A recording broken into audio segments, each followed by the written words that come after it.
against Michigan. Michigan really lost the game, outplayed them, outgamed them, out time of possession, more first downs. Michigan just booted it.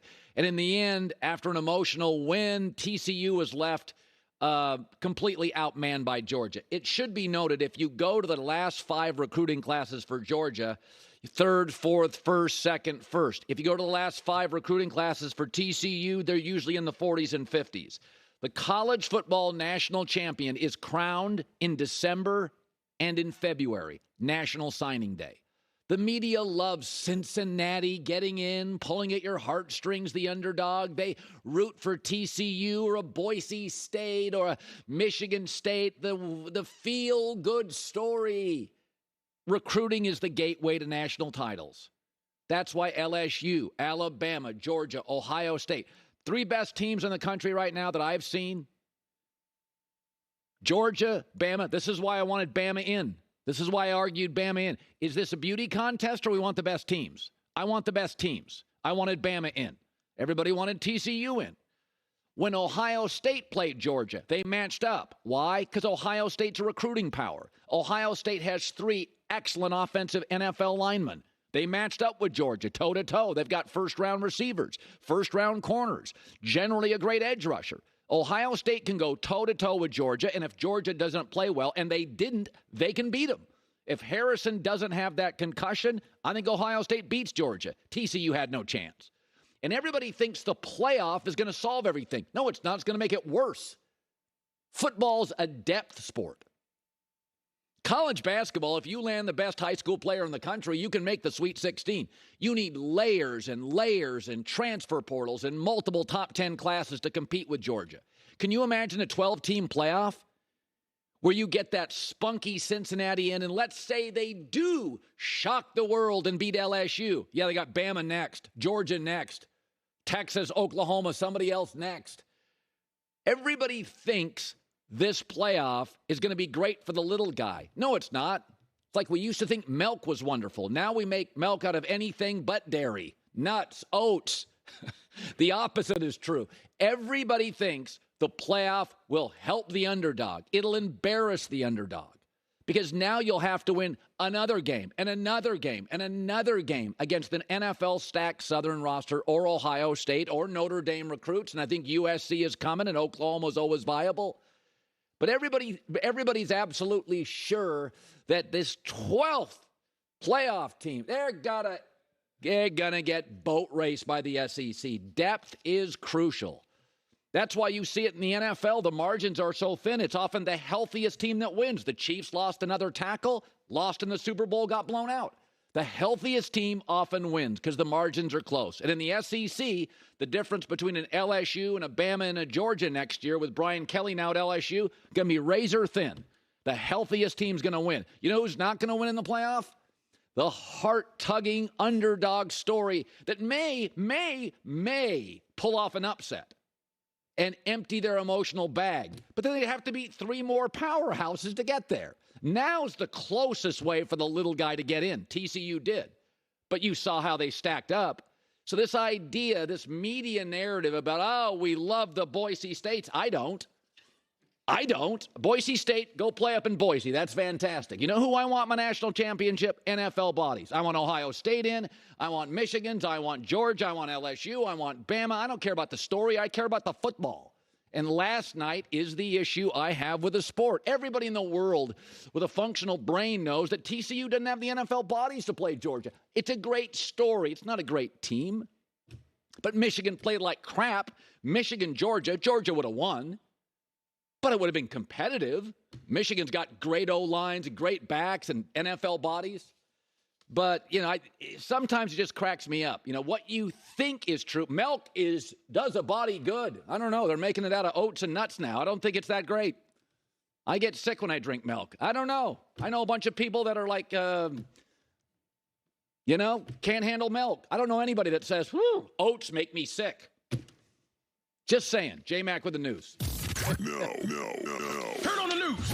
This is the Herd Line News. Firing on all cylinders. Oh, my God. What do you have against milk? Tell me you have milk in your cereal. All I know is when I drink milk, I'm sick. When I drink oats, I'm not. So are you a dry cereal guy? No, I'm an oat or almond guy. Oh, my gosh. Almond milk guy. Oof.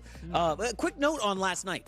Obviously, with a month to prepare, I think that game is different last night. If this were last week's game, TCU playing Georgia in the first round. Well, Georgia would still beat them. They would still win, but it's a lot closer with a month to prepare, fully healthy, and you can dial in a trick But in plays. a playoff, you don't get a month. Well, it's in like, the first round, you will.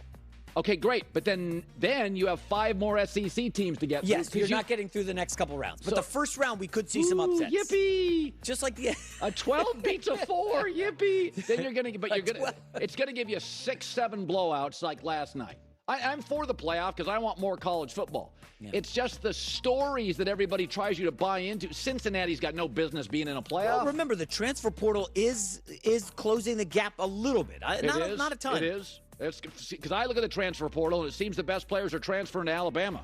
That's what I see. I don't know. Notre Dame just got the best quarterback on the market. Well, Notre Dame's a powerhouse. Okay. Notre Dame's a recruiting power. Keep an eye on Notre Dame for next year with Sam Hartman. All right. But don't make Notre Dame into TCU. Notre Dame's an elite recruiting power. Yeah. Ohio State is. Michigan's pretty good. So you're looking at the Boise level, the TCU level, Cincinnati. I like them. Sonny Dykes amazing. I'll put him in my national championship. I would agree. That was 8 minutes in, game was a blowout. Yeah. Well, no, it wasn't. At one point, wasn't it 10-7 or something? It was 10-7, yeah. And then 10 minutes? I think at 24-7, I switched to watching Shooter. Mark Wahlberg, have you seen that movie? No, heard it. Very underrated. I started watching that for like the 17th time. Okay. All right, first up, Jalen Hurts returned to action Sunday, helped lead the Eagles to secure the number 1 seed. Hurts, the shoulder injury, did not look good. He had missed 2 games. I thought he had maybe a chance to get back in the MVP. Just did not happen. Yeah. Here's Sirianni on Hurts and the injury.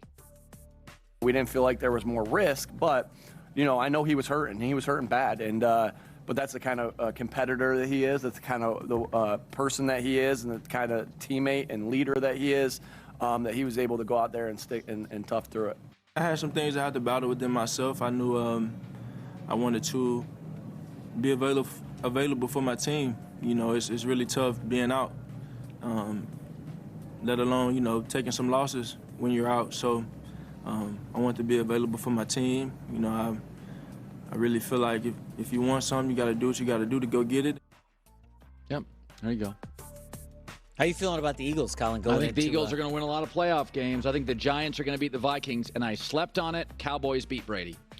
Well, if the Giants win, I think Eagles would play the Giants, right? The top seed faces the lowest seed, and then so it'd be round Philadelphia 3. would win. Philadelphia is going to get a bye and then beat the Giants, who beat the Vikings. I slept on it. Cowboys are beating the Bucs, and they're putting them away early third quarter. It's going to be a little lopsided. Quick question. Is Lane Johnson playing in that Giants-Eagles round 3? Because that is the name to watch. I'm telling you, Colin. I know. He's great. I know. No argument. Thibodeau, Leonard Williams, no Lane Johnson. Keep an eye on it. All right, next up, your Cowboys. You slept on it. You like the Cowboys. Well, Jerry Jones is not feeling great. They had that bad loss to the Commanders. I mean, Dallas played everybody, Colin, and they could not move the football. Defensively, could not stop Sam Howell. Jerry Jones was not pleased with their performance and hopes the team can use it as motivation against TB12 and the Bucs. We get to suck on that all week. And if that doesn't make you want to get ready to go in about 6-7 days, nothing else will. And that was as thorough a butt kicking as we've had this year. And we're going to find out if that'll get you ready or not. It should, with what these guys are made of. That's all I got to say. Cowboys have been very good this year off a loss. And my rule, I was texting a coach last night about this, is that if you have a capable offense, a capable quarterback, and you get humiliated, you almost always win the following week. These are professional athletes. They were embarrassed. Dallas was absolutely humiliated. That game wasn't even competitive. Watch Dallas come back. Dak didn't play well. Dak will play well against this Tampa team. Tampa can't run the football. They're totally one-dimensional, so Micah can pin his ears back and go get Brady. They don't run the football at all. It is an unbalanced offense with an old, immobile quarterback.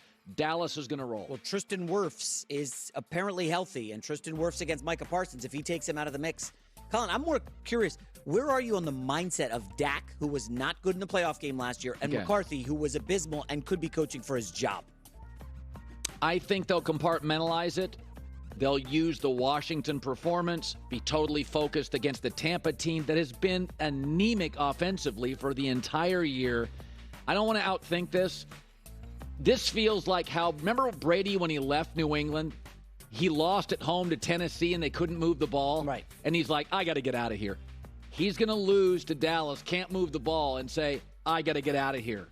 I think it's a perfect last dance. Brady kind of gets pushed around. They can't move the ball. He's got a defensive coach.